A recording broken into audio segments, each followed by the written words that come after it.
Welcome back, everybody, for another deep dive. Always exciting to be back. So today we're going to be diving into the world of the immune system, Yeah.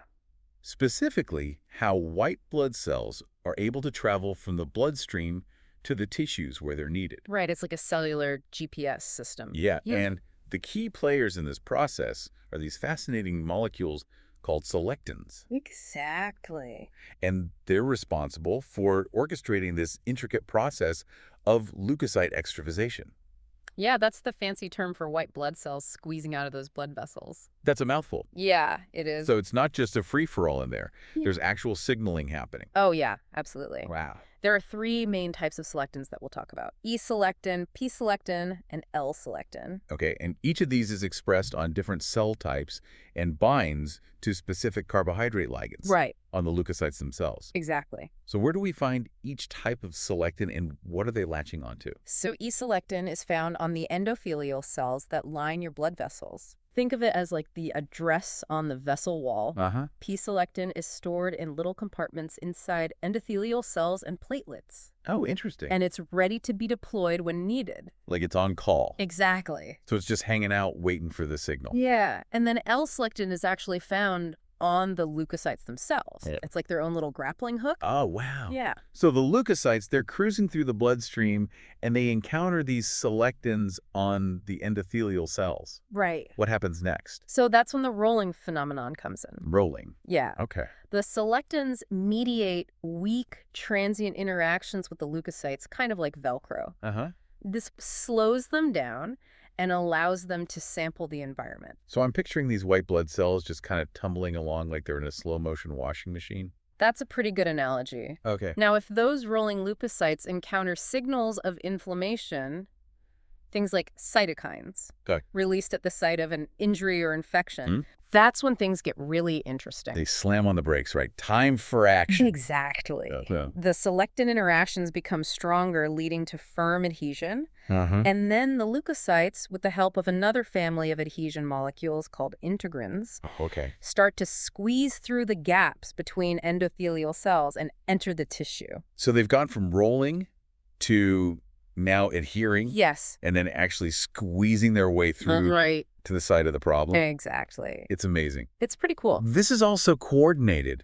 It's like a carefully choreographed dance at the molecular level. It really is. And this whole cascade is absolutely essential for a healthy immune response. Absolutely. Without it, our immune cells wouldn't be able to efficiently migrate to where they're needed most, Right. and we'd be much more susceptible to infections and injuries. Exactly. So it's like a domino effect, each step triggering the next, leading to this incredible targeted response. Yeah, I like that analogy.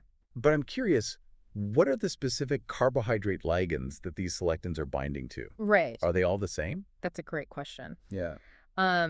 There's a family of molecules called sialyl Lewis X structures that are common ligands for selectins, Okay. but there are also other more specialized carbohydrate structures Got it. that contribute to the specificity of selectin binding. So it's not just a simple lock and key mechanism. Right. There's a lot more nuance and complexity to how these molecules are interacting Exactly. that makes this process so elegant and efficient. It really does. So by having different selectins with different binding affinities for specific carbohydrate structures, Right. the immune system can fine-tune the recruitment of different types of leukocytes to different sites of inflammation. Exactly. So it's like having different types of immune cells with specialized skills. Right. And the selectins are directing traffic, making sure the right cells get to the right place at the right time.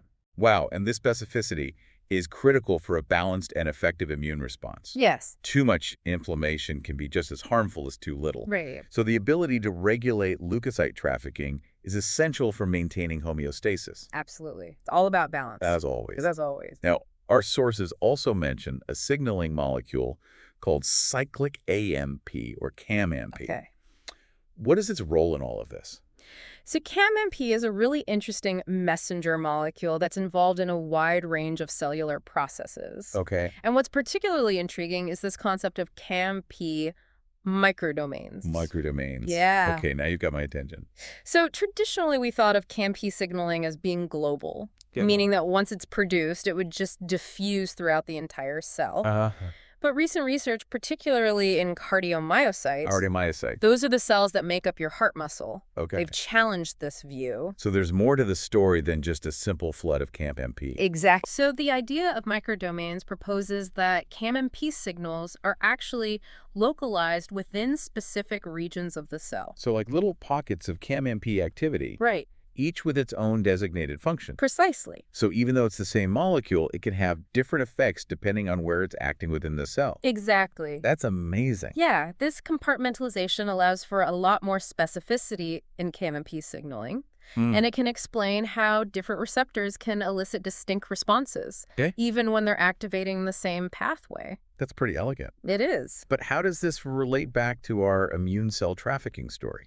That's a question that researchers are still exploring. Okay. But we do know that CAM-MP is involved in various aspects of immune cell function, including migration and activation. Yeah. So it's possible that these CAM-T microdomains might play a role in fine-tuning the selectin-mediated adhesion and extravasation process. There's like another layer of complexity, adding even more precision to this already intricate system. Yeah. I can't wait to learn more about what researchers are discovering in this area. There's still so much we don't know, Yeah. but that's what makes it so exciting. It is. Every new piece of information adds to the bigger picture and helps us understand the incredible complexity of our immune system. It's mind-boggling. And speaking of complexity, our sources also dive into the role of glycine in the spinal cord. Okay. Now, that seems like a completely different topic. It does. How does that connect to what we've been talking about? So it might seem like a jump, but it's another fascinating example of how a simple molecule can have a powerful impact on cellular communication and regulation. Okay, I'm intrigued. Tell me more about this glycine story. All right, so glycine is often thought of as just a building block of proteins. Right. But in the spinal cord, it takes on a whole new role as a neurotransmitter. Really? Yeah, in fact, it's the primary inhibitory neurotransmitter in the spinal cord. And it's responsible for fine-tuning the activity of motor neurons. Hold on. Yeah. Just a reminder for me. Yeah. Motor neurons send signals from the brain to our muscles. Right. Telling them to contract. Exactly. Okay. And these motor neurons are constantly receiving input from various sources, including excitatory signals that tell them to fire and inhibitory signals that tell them to hold back. Right. Glycine is one of the key players in providing those inhibitory signals. So it's like a braking system for our muscles. Exactly. To prevent them from getting overexcited and contracting too much. A perfect analogy. Wow. Imagine what would happen if your muscles were constantly contracting without any inhibition. You wouldn't be able to move smoothly. Right. You wouldn't be able to move smoothly or coordinate your actions. Right. Glycine helps to ensure that our movements are smooth and controlled. Okay. By keeping those motor neurons in check. That makes a lot of sense. Oh. But how does glycine actually exert this inhibitory effect? Yeah. What's the mechanism? So glycine works by binding to specific receptors on the surface of motor neurons. These receptors are actually ion channels. When glycine binds, it causes the channel to open, allowing negatively charged chloride ions to flow into the neuron. Oh, wow. This influx of chloride ions makes the neuron less likely to fire, effectively putting the brakes on its activity. So it's like flipping a switch from go to stop Precisely. to those motor neurons. Yes. And this inhibitory action of glycine is crucial for a wide range of motor function. Right. From maintaining posture and balance to coordinating complex movements. Exactly. Like walking and running. Yes. It's amazing how this tiny molecule can have such a profound impact on our ability to move. It is. But our sources also mentioned something called a closed desensitized state of the glycine receptor. Right. What does that mean? That's a really important aspect of how these receptors work. You see, the glycine receptor can exist in several different states. A closed resting state, an open state. And this closed desensitized state. Okay, walk me through these different states. So think of it like a door with multiple locks. The closed resting state is the default. The door is locked and glycine can't bind. When glycine comes along, it's like inserting a key and unlocking the door, allowing it to swing open. This is the open state, and chloride ions can flow through. Gotcha. But if glycine stays bound for too long, the receptor can transition into this closed desensitized state. So it's like the door gets stuck even though the key is still in the lock. Exactly. Interesting. In the desensitized state, the receptor is still closed, but it's in a conformation. that prevents glycine from binding effectively, even if it's present. So it's like a safety mechanism to prevent the receptor from being constantly bombarded by glycine and becoming overstimulated. Precisely. Okay. This desensitization process is crucial for fine-tuning the inhibitory signals and making sure that the motor neurons aren't completely shut down. It allows for a more nuanced and controlled regulation of muscle activity. It's fascinating how much complexity there is to even the simplest actions, like muscle contraction. I know, right? But our sources also mention a rather sinister connection to the glycine receptor. Oh, yeah. A poison called strychnine. Yes. What can you tell us about that? So strychnine is a potent neurotoxin. That specifically targets glycine receptors. It acts as a competitive antagonist, meaning it binds to the same site on the receptor as glycine. But it doesn't activate it. So it's like jamming a wrench into the braking system. That's a very vivid way to put it. And the consequences can be devastating. They can be. Without glycine's inhibitory influence, motor neurons become hyperexcitable, leading to uncontrolled muscle spasms and convulsions. Exactly. I've heard of strychnine poisoning before. It's often depicted in mystery novels as a particularly gruesome way to go. Unfortunately, it's not just fiction. No, it's not. Strychnine poisoning is a serious and potentially fatal condition. Right. And it highlights the crucial role that glycine plays in maintaining normal neurological function. Exactly. It's a stark reminder that even the smallest disruptions in our molecular machinery can have life-altering consequences. It really can. And it speaks to the incredible power of these seemingly simple molecules like glycine that we often take for granted. Right. Well, this deep dive has certainly taken us on quite a journey. Yeah, has. From the intricate dance of selectins guiding immune cells to the delicate balance of excitation and inhibition in our spinal cord. Absolutely. Now, our sources also mention thyroid hormone receptors, or TRs. It seems like we're switching gears again. We are shifting focus. Okay. But you'll see that there's a common thread running through all of these topics. The intricate ways in which cells communicate and regulate their activity. Thyroid hormone receptors offer yet another fascinating example of this complexity. Okay. I'm ready to explore this new layer. What are thyroid hormone receptors and what makes them so special? So thyroid hormone receptors, or TRs, are like master regulators that influence a wide array of bodily functions. Wow. From metabolism and growth to brain development and heart rate. That's a lot. Yeah, they belong to a family of proteins called nuclear hormone receptors. Which means they act as transcription factors. Just to refresh my memory. Yeah. Transcription factors are proteins that bind to DNA and control gene expression. Right. So TRs are essentially flipping the switches for various genes. Precisely. Controlling when and how much those genes are expressed. Exactly. So they're like conductors orchestrating the expression of a whole symphony of genes. That's a great analogy. And what's even more fascinating is that TRs can act as both activators and repressors of gene expression. Right. They can flip the switch on turning up the volume on certain genes, or they can flip it off, silencing other genes. Exactly. So it's not just a simple on or off switch. It's more like a dimmer switch. Allowing for fine-tuned control of gene expression. Precisely. Wow. This dual functionality of TRs gives them incredible flexibility in regulating their target genes. It does. But their activity isn't solely determined by whether they're bound to DNA. Right. They also interact with other proteins called co-regulators, which can further modulate their activity. Exactly. So it's a team effort with TRs calling the plays and these co-regulators influencing the outcome. Precisely. Some co-regulators act as co-activators, enhancing the ability of TRs to activate gene expression. Right. While others act as co-oppressors, helping to shut down gene expression. Exactly. It's like having a whole entourage of helpers fine-tuning the performance. That's a great way to think about it. And the presence or absence of thyroid hormone, right, specifically T3, the active form of thyroid hormone, yes, can also dramatically influence the activity of TRs. It can. And their interactions with co-regulators. Exactly. So T3 is like the conductor's baton, dictating the tempo and dynamics of the performance. A perfect analogy. When T3 binds to TR, it triggers a conformational change in the receptor, right, essentially flipping a switch that alters its interactions with co-regulators. Exactly. So in the presence of T3 TRs are more likely to recruit co-activators, right, and activate gene expression. Yes.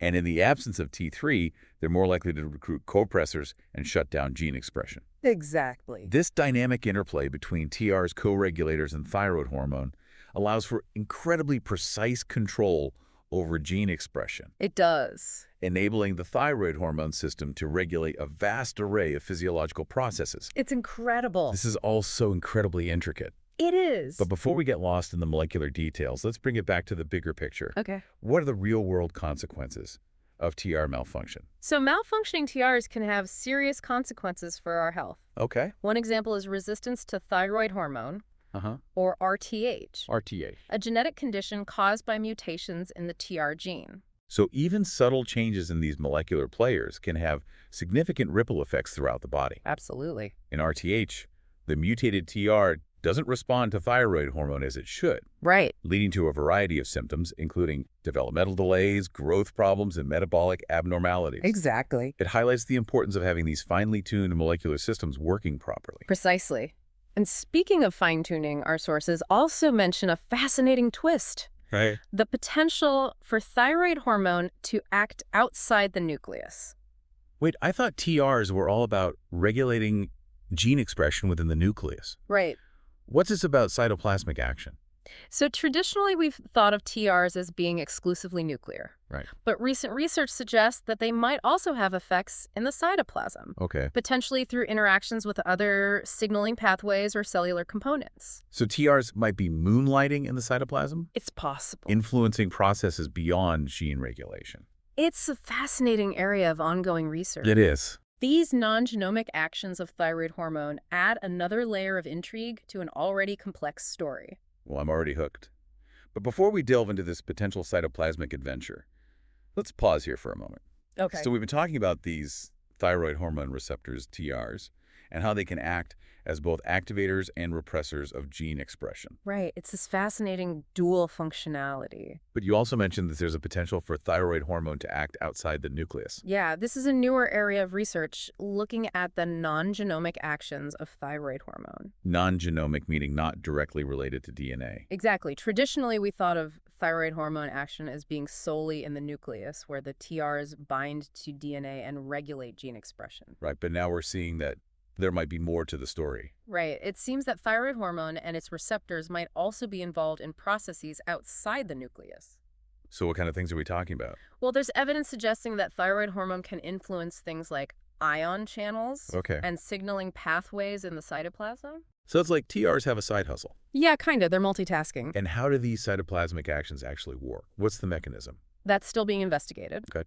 But some research suggests that TRs might interact with other proteins in the cytoplasm, leading to changes in cellular processes. So it's not just about TRs binding to DNA anymore. Right. It's expanding our view of how thyroid hormone exerts its effects. So these non-genomic actions are adding yet another layer of complexity Absolutely. to the already intricate world of thyroid hormone signaling. It's really quite fascinating, and it highlights how much we still have to learn about these systems. It's a reminder that even in well-studied areas like thyroid hormone signaling, there are always new discoveries to be made. Exactly. Science is a constantly evolving process, and there are always new questions to ask and new mysteries to unravel. Well, this has been an incredibly insightful deep dive into the world of selectins, glycine, and thyroid hormone receptors. Yeah, it's been a great discussion. We've covered a lot of ground today, from the immune system to the spinal cord to the intricacies of gene regulation. It's amazing how interconnected all these systems are.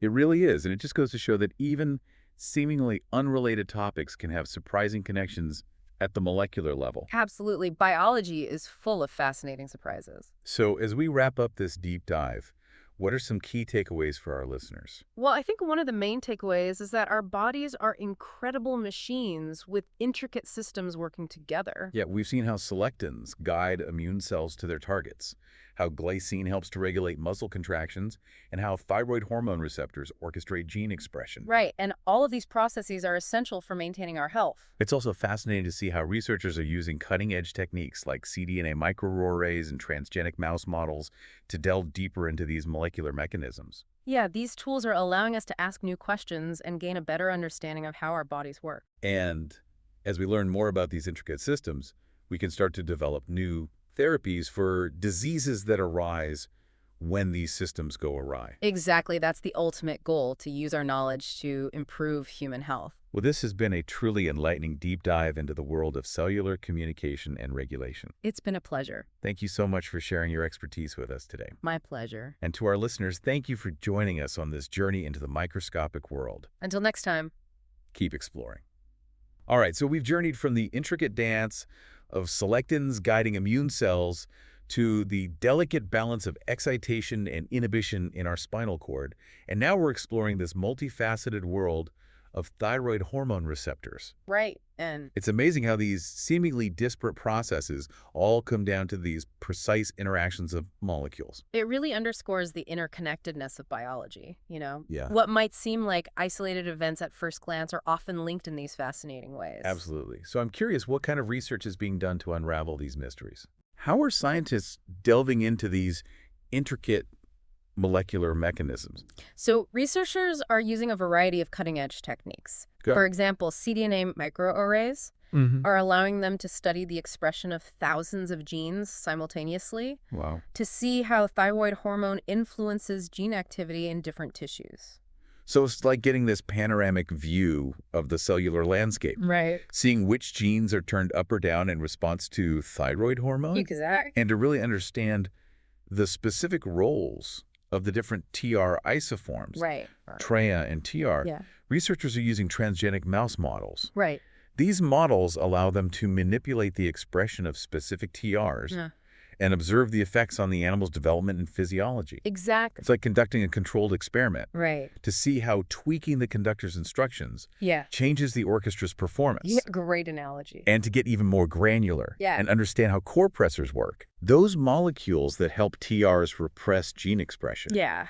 Scientists are using dominant negative core pressor constructs. Exactly. These constructs are modified versions of core pressors that can interfere with the function of the normal ones, Right. allowing researchers to pinpoint their specific roles in gene regulation. Exactly. It's like introducing a saboteur Yeah. into the orchestra pit to Right. see which instruments are most effective. It's brilliant. It is pretty cool. So these sophisticated research tools are providing invaluable insights into the complexities of thyroid hormone signaling Yeah. and its impact on various biological processes. Absolutely. But with all this talk about the complexity of these systems, it's easy to get lost in the details. It is. What's the big picture takeaway for our listeners? I think the key takeaway is that our bodies are incredible networks of interconnected systems. Yeah. We've seen how selectins guide immune cells, glycine regulates muscle contractions, Right. and thyroid hormone receptors orchestrate gene expression. Right. But what's truly fascinating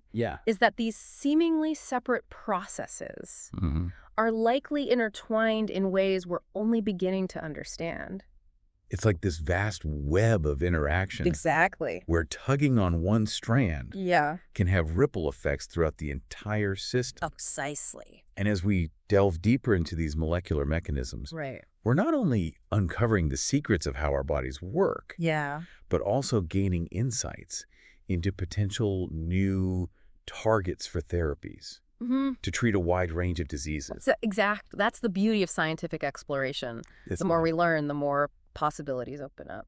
Well, this has been an incredible journey through the intricate world of cellular communication and regulation. It really has. Any final thoughts for our listeners as we wrap up this deep dive? I would just encourage everyone to, keep asking questions. Yeah. Stay curious. Absolutely. The human body is a marvel of complexity. Yeah. And there's still so much we don't know. So true. Who knows what amazing discoveries await us as we continue to explore the intricate workings of our cells. It's a reminder that we're all walking laboratories full of mysteries waiting to be uncovered. Right.